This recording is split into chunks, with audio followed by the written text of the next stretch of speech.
మకర రాశి పిల్లల జాతక ఫలాలు 2024 ఈ సంవత్సరం మకర రాశి పిల్లలకు ప్రయోజనకరంగా ఉంటుంది.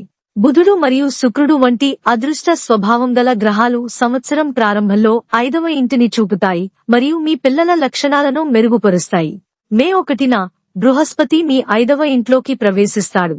మీ పిల్లలను మరింత విధేయతతో వారి జ్ఞానాన్ని పెంచుకుంటాడు, మతం వైపు మొగ్గు చూపుతాడు, మంచి వ్యక్తిత్వాన్ని పెంపొందించుకుంటాడు మరియు జీవితంలో ముందుకు సాగాడు.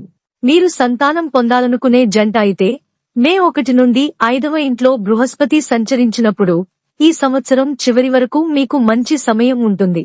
మీరు పిల్లవాడిని కలిగి ఉన్న అదృష్ట వార్తను అందుకోవచ్చు. ఇది కుటుంబానికి ఆనందాన్ని కలిగిస్తుంది.